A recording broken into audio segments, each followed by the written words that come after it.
Hello, everyone. We will begin our webinar in just a moment. So please grab your favorite drink, go to a comfortable place because we are about to start.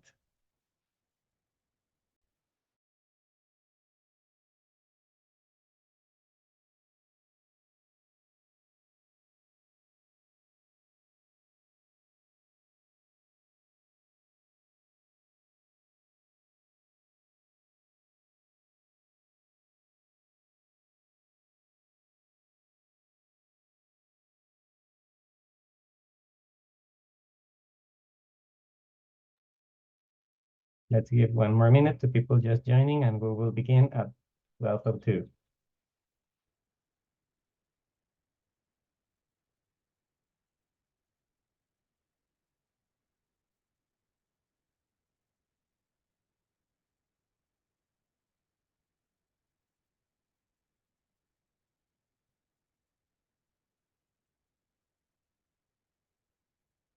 All right, it seems like a good time to start. What do you think, Glenn? Are we ready? Perfect. So welcome everyone to our webinar today. Thank you for joining us to this improving talk. Today we will have Glenn Gordon with us talking us about building successful agile teams from the inside and the outside. It's a very interesting team. Glenn is a senior consultant with Improving and with more than 25 years of experience in the software industry. He has been a part of many successful teams over the past decade that have built world-class applications in a variety of industries. He also has a deep understanding of and passion for agile methodologies and Scrum. Prior to his time as a consultant, Glenn was a developer evangelist with Microsoft, bringing training and resources to developer communities, both local and worldwide. Glenn is certified as a professional Scrum Master and as a professional Scrum Owner. And he also runs the Atlanta Scrum Users Group. He lives in Atlanta, as mentioned, with his family, and he enjoys traveling, cooking, and learning new things. So just before we start, it's important to mention that there is a Q&A feature right at the bottom of your screen, and you can use that to drop us any questions, and we will answer them as we see fit during the webinar. That being said, and without further ado, I'll leave you with Len. Enjoy the webinar. Great, thanks, Mike, and welcome everybody who is taking time out of their day to join us for this live webinar. I'm very excited to be part of our Agile series this month for our Improving webinar series. And as mentioned, the topic today is about building successful Agile teams from the inside and the outside. My hope is we can have a very interactive hour here, so make sure you take advantage of that Q&A button. And if you have questions as I'm presenting, feel free to drop them in there and we'll address them as we go. We want to make this as valuable a session for you as we possibly can. So as mentioned, I am a principal consultant with Improving. I've been on a lot of projects over the years. I've had a couple of certifications in Scrum, Scrum Master 1 and 2, and Product Owner. I've been working on the technical side of things, so I've been a team member. I've also been working with a lot of leadership at our clients here at Improving. And so when the topic for this, or the theme for this series came about, I thought that giving a presentation about some of my experiences and insights through the many years working with teams might be helpful and interesting to folks. So that's really where the background for this session comes from. I've got my LinkedIn posted here. It's very simple. Just go to linkedin.com, search for Glenn Gordon, or you can search on your favorite search engine for Glenn Gordon LinkedIn, and you'll find me that way. Feel free to connect. I love to connect with folks that have come to my various sessions over the years. So before we jump in, I am going to make a small clarification about the topic and the title for this session. And this is something that sort of occurred to me as I was preparing the material and the slides and the stories and the information that I was going to share with everybody. So I originally planned this talk, and I kind of grabbed the common word building, right? Because people think about, oh, we're building a team. There's team building exercises, that sort of thing. And it occurred to me that a better word would be to grow. So growing a team versus building a team is probably a lot better suited to Agile and the nature of it than thinking about the term building. So why is that, right? So I started thinking about, well, when you build something, it's very fixed. You're talking about architecture, you're talking about construction. The things that you build are hopefully unchanging because you don't want the buildings themselves to undergo change. Usually that's in the form of entropy, so it's would be degradation of the building materials and crumbling and things like that. You want it to be really solid. You want to follow a very directed approach. You're going to follow some established guidelines, architectural standards, building codes, that sort of thing. It's going to be consistent building to building, right? So it's a very repeatable process. And what you're going to be performing on it to keep it functioning and keeping in the way that you want it to be is routine maintenance on it. So it's fairly static, right? It's unchanging. Whereas the idea with the term grow is that we're dealing with things that are unpredictable.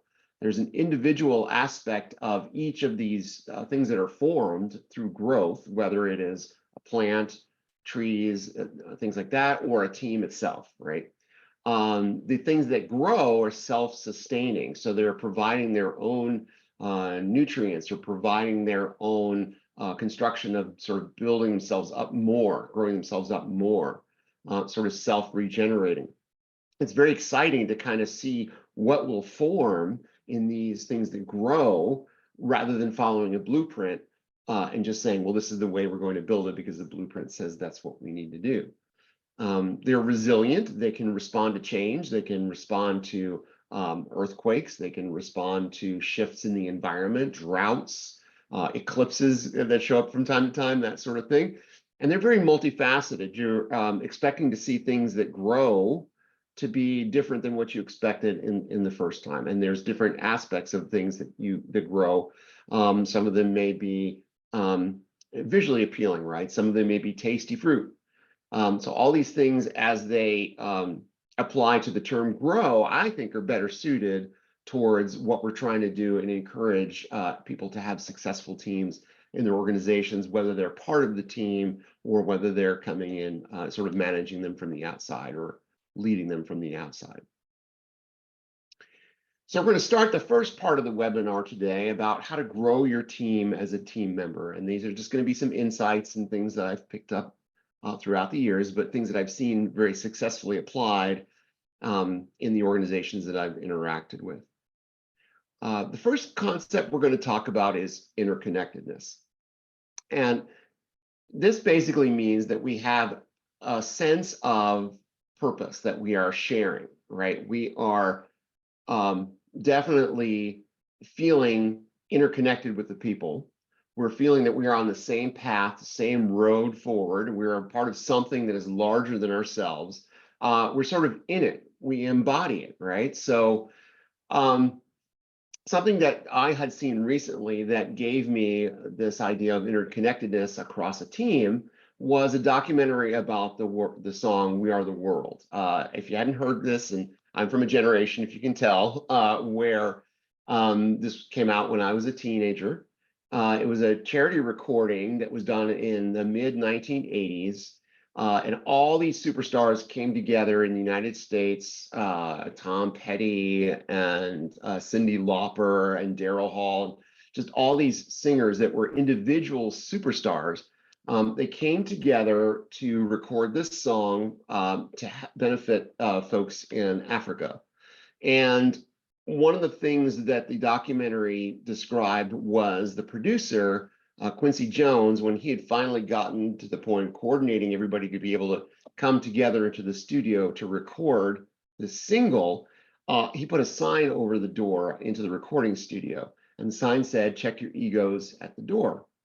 And it was a reminder for the folks that were coming in that were very well known as independent artists, right, or rock bands, to basically realize we're here for a larger purpose, right? We're here to try to accomplish something that is more than just our individual record sales. We're trying to do something good for the world. And the idea of leaving their egos outside basically meant focus on just the musicality of what we're doing together, focus on the benefits that we're hopefully bringing to the world, and move past any of our individual kind of jumping in and saying, well, I'm the best at this, so I need to do it this particular way, right? So the group, the documentary really shows how interconnected all of the individual stars were for the experience of this recording. And I thought it was very encouraging that all these individual artists could check their egos at the door and come together. And the notion of interconnectedness is also this idea that what we do affects other people. You know, if we are making commitments for ourselves to be present in team meetings, or to work the hardest that we need to work through a particular sprint, when those things don't happen, we affect the entire team. And one of the ways that we can grow together and improve this sense of interconnectedness and understanding of the effect that we have on each other is something that you may have heard referred to from time to time as team building exercises. So thinking about those for a moment, a lot of folks find team building exercises sometimes a little cheesy. Sometimes they feel like they're a waste of time because we're not spending this time coding or debugging or testing. And how is this serving us? How is this making better? Well, I've seen that folks that take the time to participate in activities that are come up with for making people feel more connected. Maybe there's Hawaiian Shirt Day, right? Maybe there is a group bowling night or something like that. Maybe there's even just a few minutes carved out of a weekly meeting to catch up on what people did for holiday vacation, or something they did for helping out in their community, or pictures of their pets or things like that. These little things help us to realize that we're not just cogs in a wheel, right? We're all individuals. We are collaborating together to build something bigger than ourselves. And these small things really help the connections. I have seen the perspective of people shift from thinking of themselves as an individual contributor, just kind of working in parallel, and I'm going to cover this more a little bit later on, but just sort of working in parallel to really feeling a connection or a bond with their teammates through some of these team building exercises. So really, take advantage of those. I know they can feel cheesy sometimes, and I know as a leader, sometimes they will bring in and say, okay, yes, we're supposed to do a team building exercise, but realize it's for everybody, right? It's for ourselves. There's also the aspect of interconnectedness that leads us to have an experience of psychological safety, so that we have a larger degree of trust with our team. As we get more connected with each other as humans, we're more willing to ask for help. There's a lot of teams that I've seen suffer through the years because the individuals working on the team did not feel comfortable saying, I may have reached the end of my expertise in this particular area. It's time for me to reach out for some help. Or maybe I overcommitted to some of the things that I thought I could accomplish in a particular time frame. And having that aspect of psychological safety, of being able to say, I can reach out to the team without fear of being belittled, or being made fun of, or otherwise being overly criticized for what I'm asking for help with. And that's a two-way street, right? When that help is asked for, it's generally given. And make sure that you are also being willing to give the help. If you are taking on more than work that you can accomplish in a particular time frame, but you're not leaving any gaps for you to be able to serve in this capacity of being helpful to folks who may come to you and need it, you're kind of missing out on that growth opportunity and that ability to feel more interconnected. So this is a key aspect of being a part of a successful team, is fostering the interconnectedness between the team members with some of the techniques that I talked about here. Mike, I saw a question pop up in the chat. I wasn't sure if it was related to what we're covering.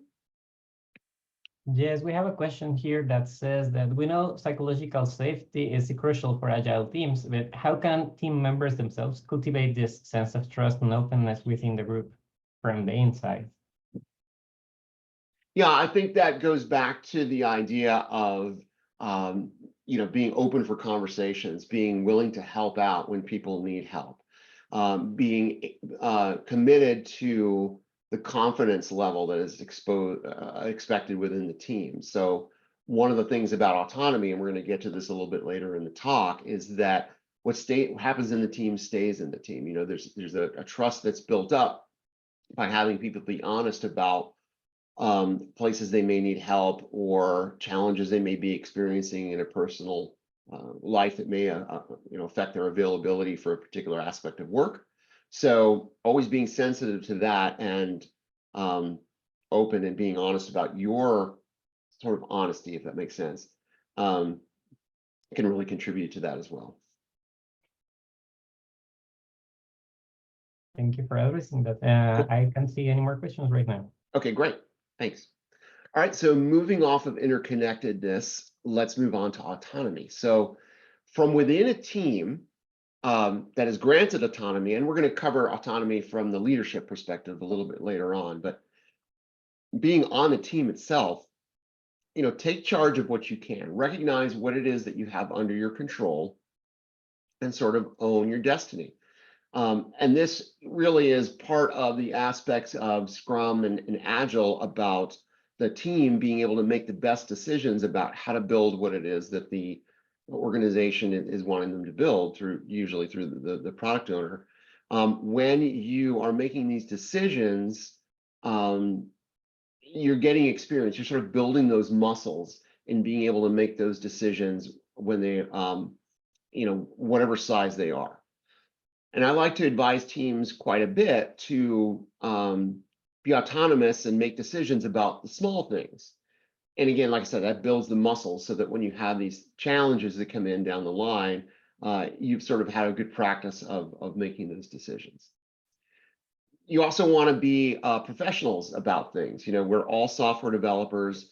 We're all contributing our skills to the building of this thing. So making decisions in the best interest of the product is really going to be one of the keys that gives us the best chance for success. And I mean this in terms of collaborating together, working well, deciding what it is that we are able to take charge of. We're not necessarily going to write our own JavaScript framework, so let's choose the one that makes the most sense for the product as we go through, building it out.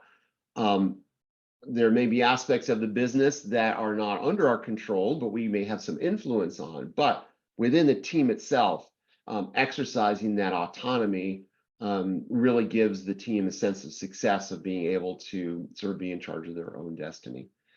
And it also gives you this feeling that, what we chose to contribute and the approach that we took to build this thing is, contributing to the overall success of it. And then the last thing I'll just cover here is, taking responsibility, being accountable for the autonomy that you have. And again, that sort of empowers teams to basically say, well, we're going to own this. So we're going to be more inclined to, be driven to get it to completion rather than having work sort of fostered and sort of dumped on us and just saying, well, somebody else gave us that. So, it's really, we didn't have any say in what we're going to do. So we're not going to be, giving it 100%. So the next thing I'll circle to is collaboration. And Vanilla Ice said to stop, collaborate, and listen. So that's sort of the key for this slide here. So realize that we as a team are not just a group of people that are working in parallel. One of the ways this comes out to me from the teams that I've worked with is sort of watching how groups do their daily scrum or their stand-up or whatever meeting that they're having on a daily basis. If the folks in the meeting are simply sort of listening to the other folks and waiting for their turn to answer the 3 questions of, well, I did this yesterday, I'm going to do this today, and I don't have anything in my way, I don't have any blockers, then that's more of an attitude of somebody who's just sort of working in parallel. You're picking things up You're doing them, and then you're just done with it. That's not really a collaborative aspect of it, because you are accountable. We are accountable as a team in producing, in case of Scrum, producing an increment at the end of the sprint. And the work that we're doing is very interdependent. There's going to be times where we're going to need to do some swarming on a particular item that maybe it gets stuck, so we can get that to the state of done very easily. We're not just picking up tasks and working on them in parallel. Communicating with each other and coordinating this, and this is again part of the idea behind Scrum, is that we are planning our next 24 hours as a group. So what I'll tell folks is, a lot of times if you come into the daily Scrum and you leave exactly with the same plan that you came into, you probably didn't spend enough time communicating and understanding what it is about the entire increment that you're building, so that you might know, well, I thought I was going to be working on this today, but it turns out, my coworker needs some help in this area, or there's some items that we need to get a little bit more information on before we can really start working on them. And again, that all comes from the conversations and the collaboration as part of the daily Scrum. So these aspects of building the team or improving the team through collaboration is going to give us those better results, because the team is better than the sum of its parts. And overall success is team-based. Another key thing that I'll point out to under collaboration on this slide is talking about the working agreement. So this is something that's very well established in Scrum and Agile. It's the idea that the team has come together and said, these are the things that are important to us that we're going to do. The working agreement might be, the way in which we're going to connect about a particular build we're getting ready to deploy, or how are we going to coordinate when we have vacation days. How are we going to work together to make sure we are understanding all of the items in the product backlog before we bring them into the sprint backlog for the sprint? And having a working agreement, again, is an aspect of collaboration. If you're just working individually, why do you need a working agreement? You're just going to do your work. But establishing and following a working agreement really helps the teams become tighter in their collaboration. And then, people are not pointing fingers at each other. It's not a blame game. It is really being successful in keeping the team working together.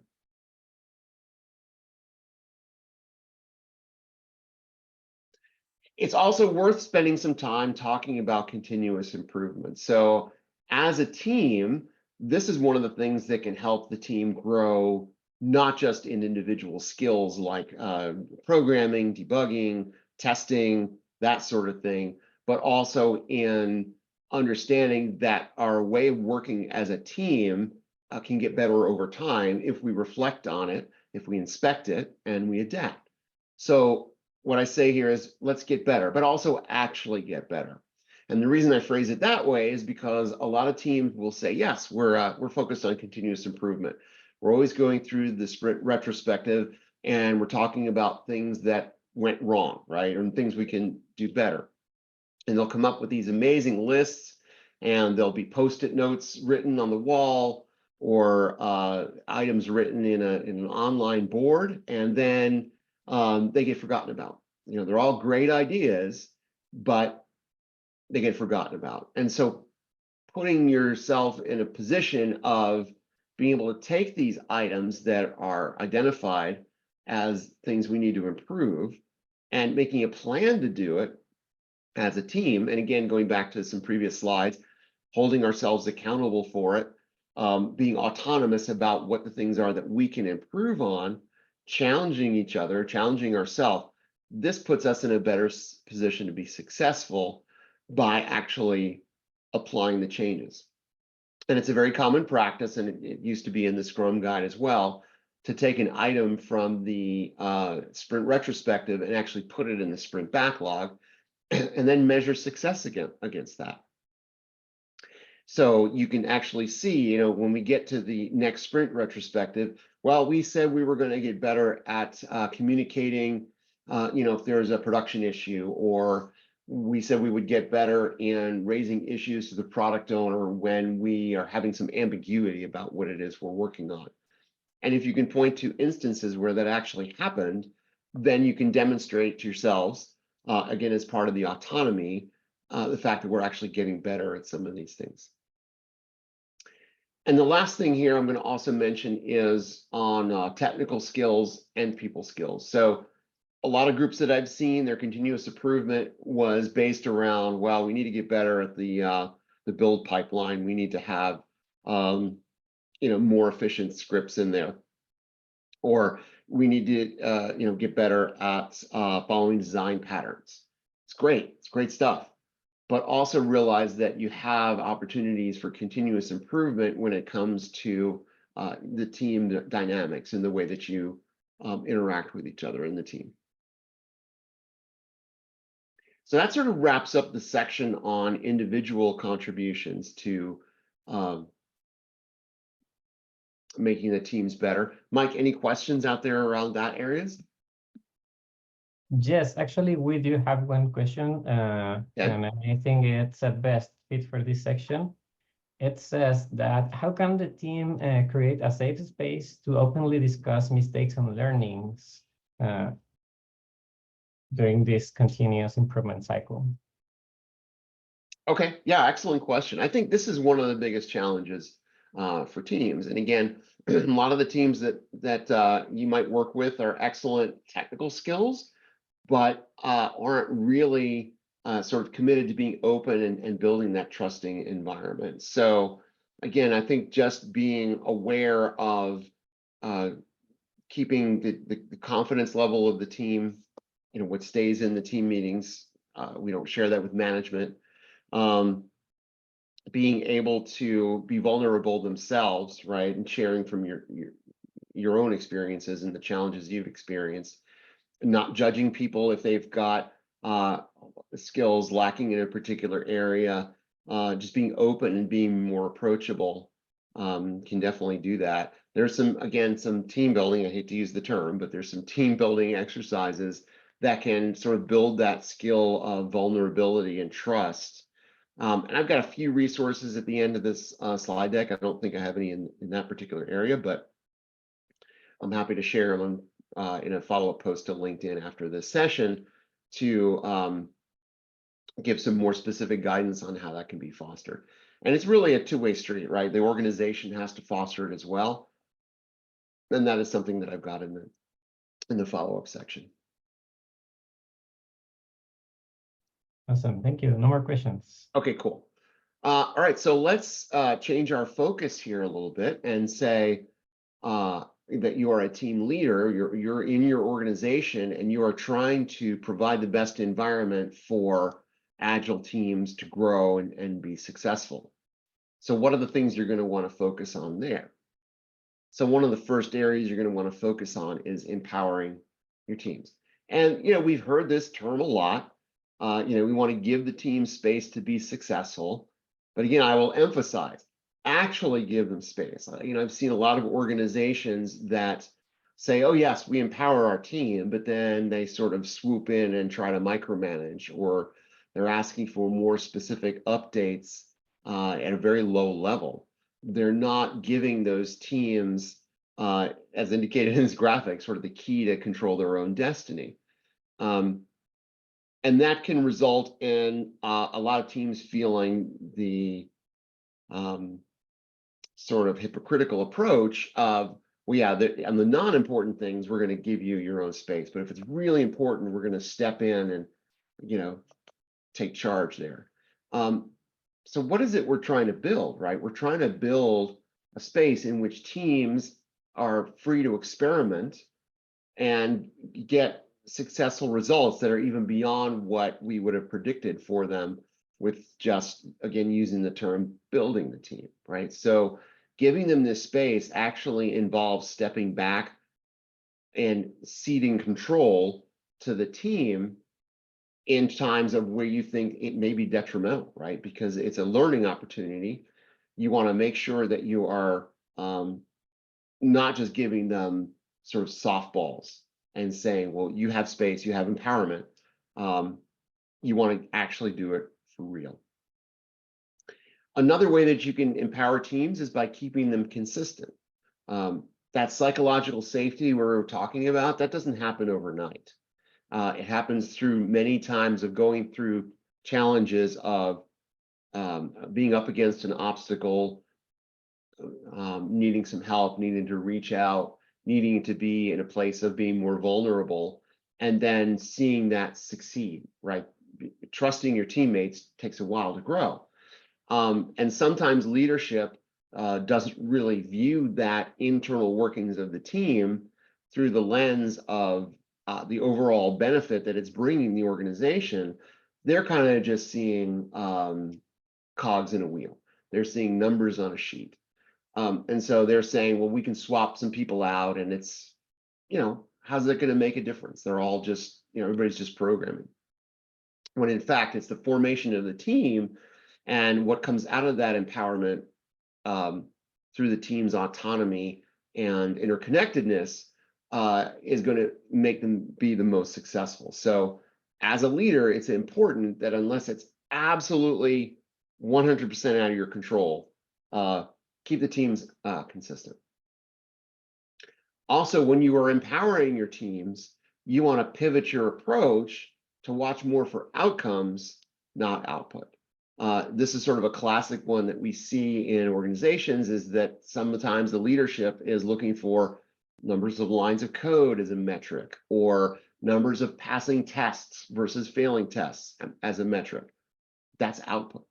And the best success from an empowered team is going to be when you see the outcome of them. You see a feature roll into place that is something that delights your customers, right? It's something maybe even new. When you see the teams, people not wanting to leave, you see attrition drop because the team has reached this point where they're very safe with each other and very comfortable as a team. That's a great outcome to look for. So keep an eye on that, pivot to that sort of metric. It's a little bit of a challenge, again, traditionally for top-down leadership, but it's definitely something that I've seen in the more successful leadership in the organizations we work with. Hi, Glenn. I don't know if you want to address a couple of questions we have here. Sure. So the first one related to this, when might it be necessary for a leader to intervene and limit the team's autonomy? When it might be necessary for what? Sorry.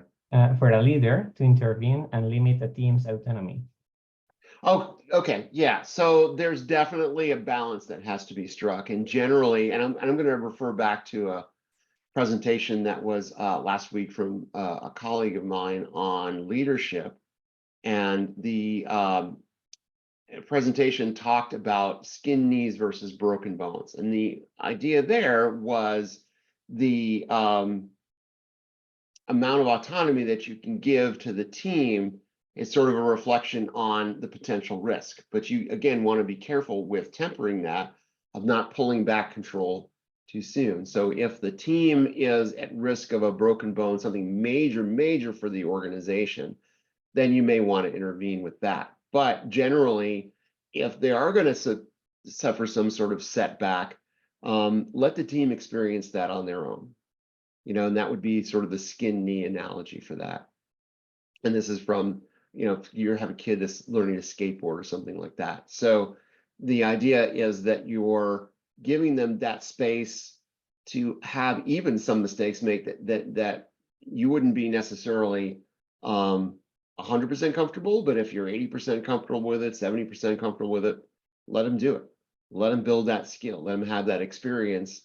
And it really does wonders for the autonomy of the team and their commitment to the organization, their commitment to each other, to realize that, yeah, they were given that trust. Things didn't turn out exactly the way it was envisioned, but they learned from that and they're going to move on from there. Awesome. Thank you. And I hope that answers the question. If not, feel free to drop us another one in the Yes. Q&A section and I'll read it aloud.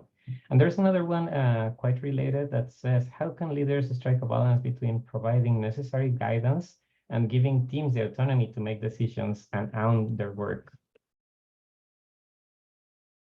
Yeah, so the guidance aspect of it is definitely something to learn over time. So working with your team and understanding where their gaps are, where their struggles might be, and being able to provide the resources for them to be able to overcome those. And I'm going to cover that actually in the next slide. We're talking about removing obstacles there. So one of the obstacles of a team to being able to achieve full autonomy could come from perhaps their lack of experience or something like that. So they definitely can spend some time observing the team, right, and getting to know them. And that's going to give them a better sense of when it is that they might need to step in and that sort of thing.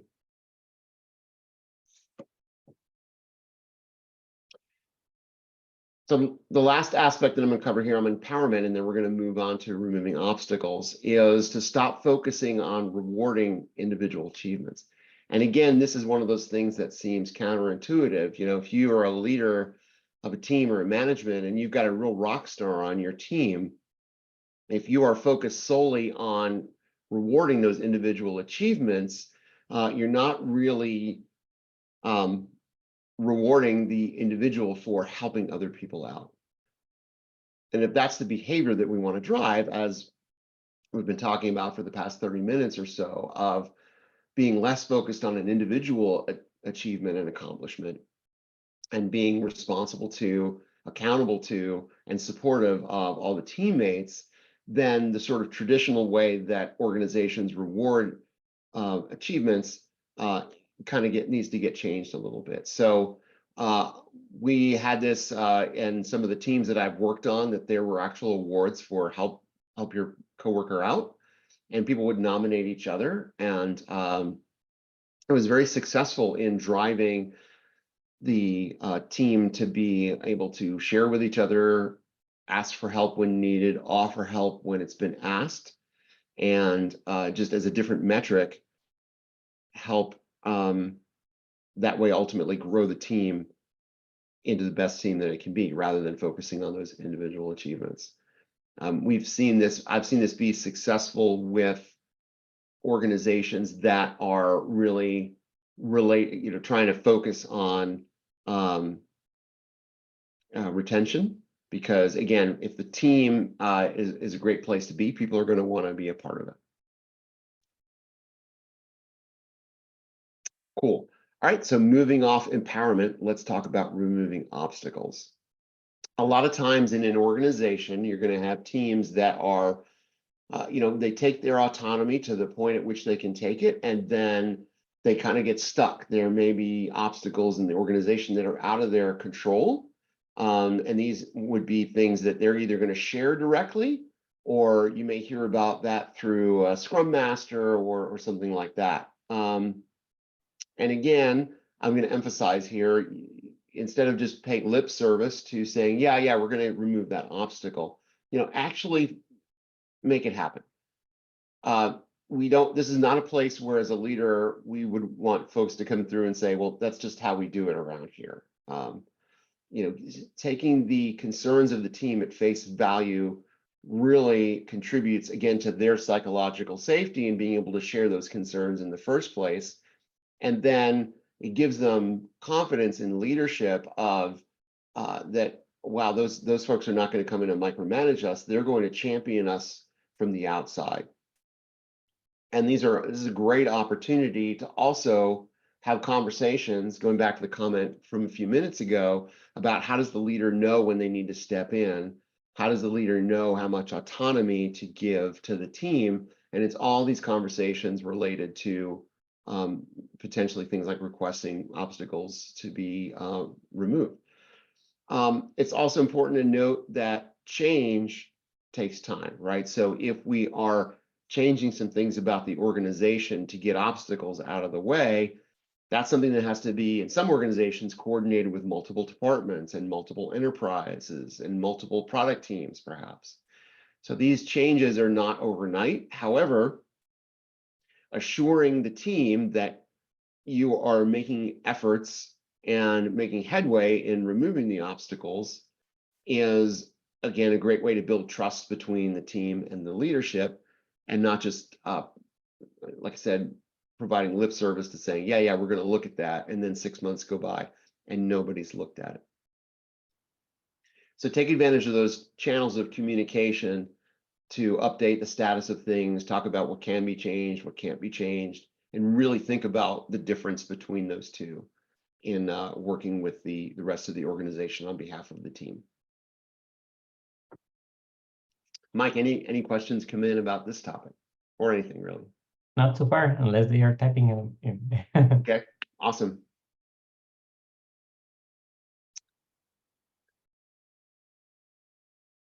Great. Okay, so the next concept here gets again to the heart of Agile and Scrum and leadership encouraging experiments. Part of the autonomy of a team is that they're going to be thinking about their own way of solving a particular problem.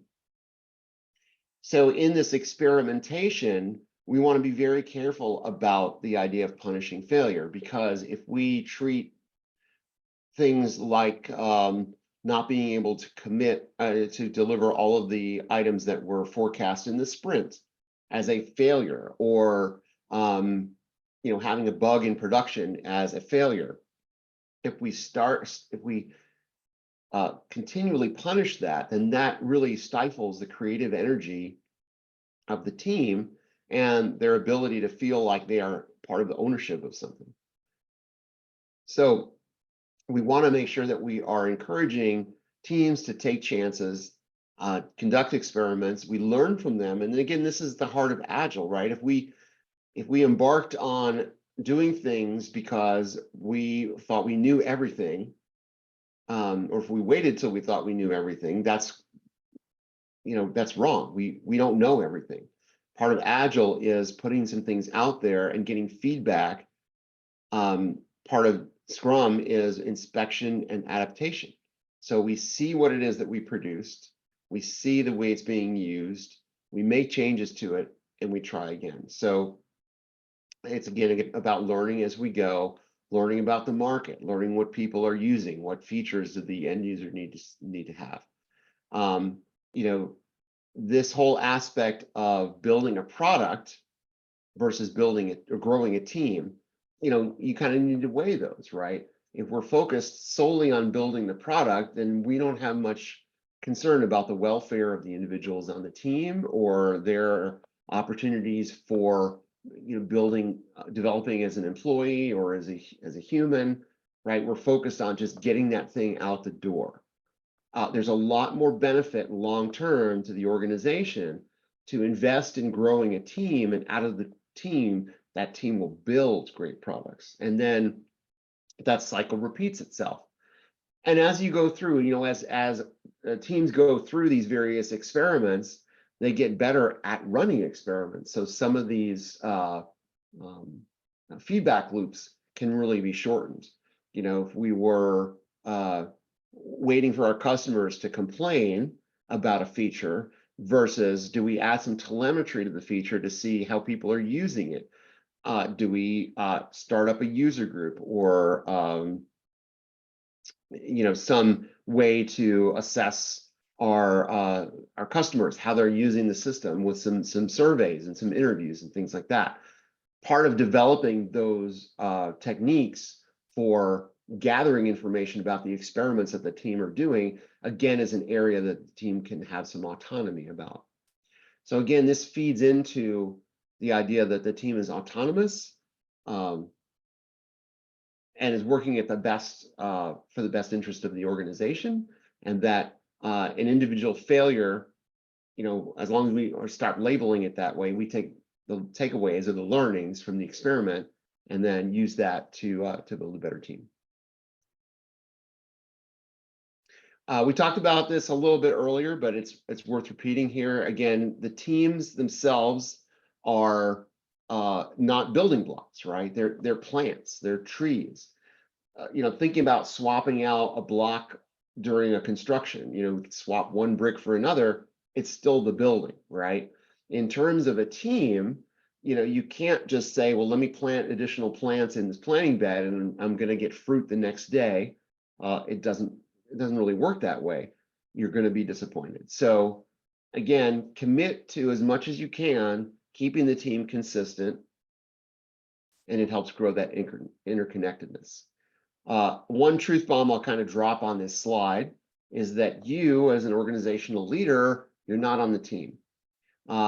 Hate to break it to you, but your presence will always have an effect. So I know there's a lot of leaders that kind of want to roll their sleeves up and jump in and contribute to the team and do things like that.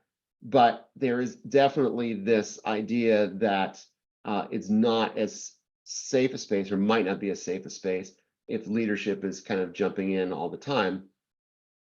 There is a sort of an undercurrent of sort of this nervousness, like, why are they here? Why are they really doing this? And so it turns out the easiest way to avoid that is just to sort of step back and just realize that your role in the organization as empowering the teams, removing the obstacles, fighting for this consistency, supporting the experimental nature of things. That's really where you can add the most value.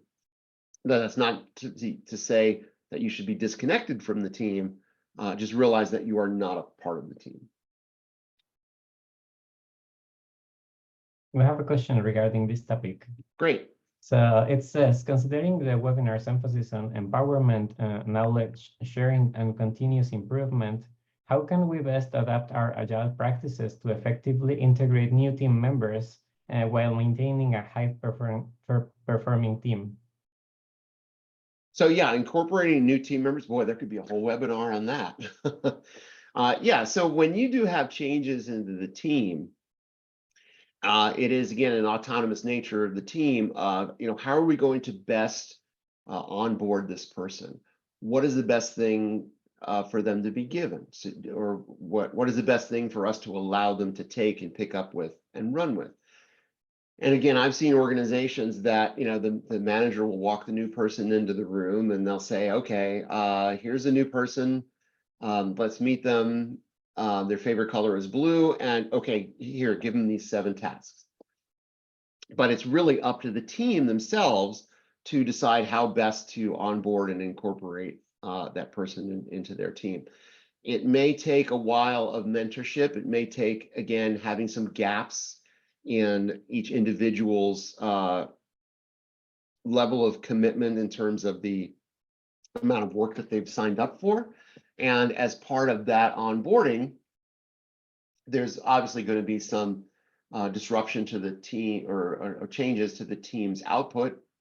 And again, if you're focusing on output, that would be potentially something you look at with an issue. But if the outcome that you look at is related to, how well did this person incorporate into the team over the course of several sprints, again, that's where your real focus is on the value. So the more open a team is to incorporating the new member, and the more willing they are to extend themselves in such a way to, again, reinforce that psychological safety and that openness on the team and that honesty, that's really where you're going to get the best success in incorporating the new person.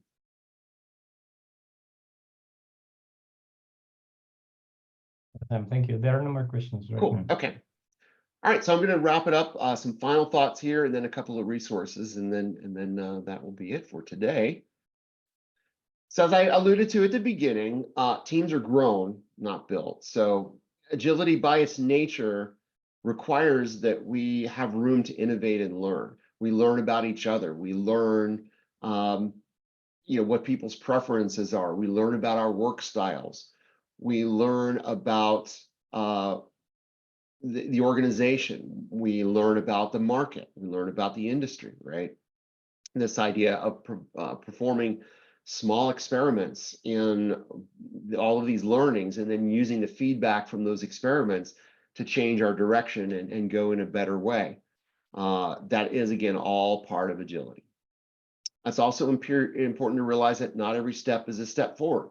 Sometimes when you plant a garden, the first plants to come up are going to get eaten by eaten by deer or rabbits or something. And so what do? You learn from that and you take that step, and the next thing you build a fence around it, or you do something else to is in a response to that experiment that you ran.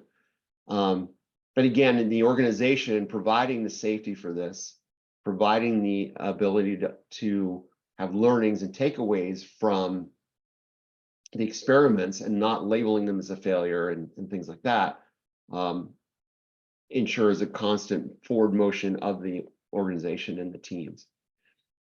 And it's also calling out, again, the team is more than the sum of its parts. We're not working in parallel.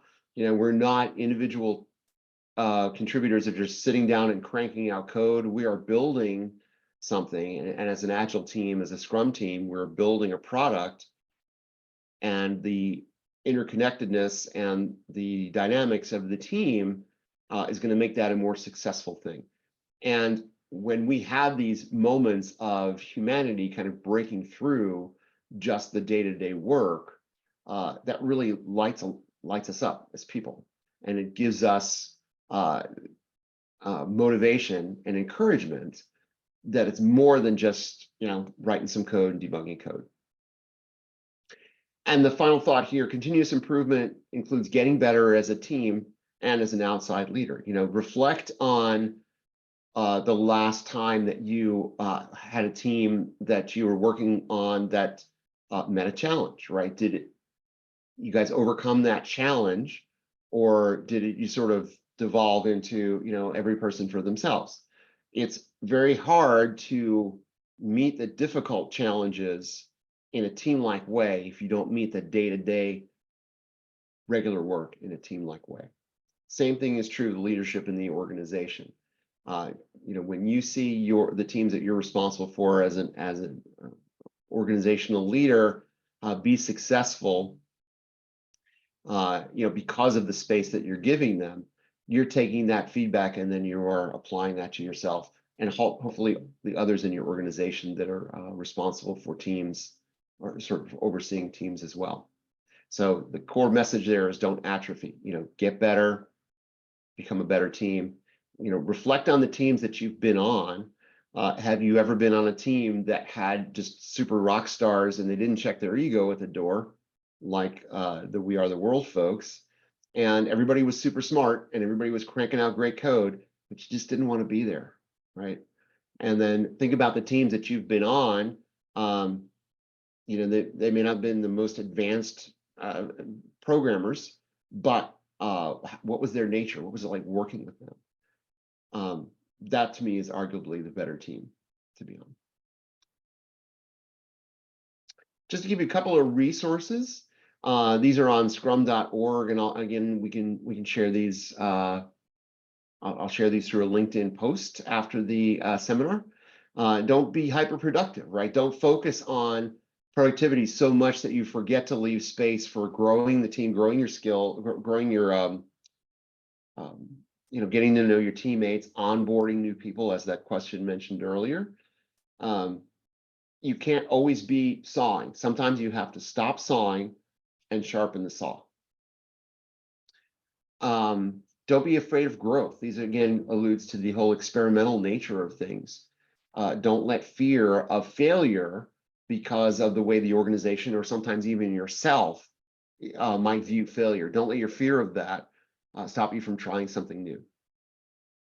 And then the last one, just sort of common Scrum team obstacles, things that groups will run into when they're either forming a new team or they've been at it a while and they are still just running into issues coming together as a team. As mentioned, again, we are not a bunch of individual contributors. We're collaborating to build something bigger than ourselves in an Agile way. And with that, I will wrap it up. Well, actually, I'll throw out the question to Mike. Any other questions there in the Q&A or the chat? I can't see any more questions, but let's give them 1 more minute in case someone is typing their question right now. Okay. I don't miss any of them. because it always happens that at the end of the webinar, you want to type your question and, Sure. and it suddenly ends. Let's give them a minute while we wrap this up. Great. Because there were a lot of great takeaways to take from this webinar. Thank you. Yes, and as mentioned, I will post to LinkedIn, just a quick post. Again, Glenn Gordon on LinkedIn. You can find me there. Either you can connect with me or just see the post that I'll do later this afternoon. Thank you, Glenn. It doesn't seem that there are more questions incoming. So, all right. All right. Thank you, everyone, for joining us today. It was a very exciting conversation today with all the questions that came in. Thank you for staying up to this point. And next week, we will have a talk with Janet Morales and Armando Valadez regarding driving change with Agile solutions. So don't miss it, and we will see you here next week. Excellent. Thank you, everybody. Thank you.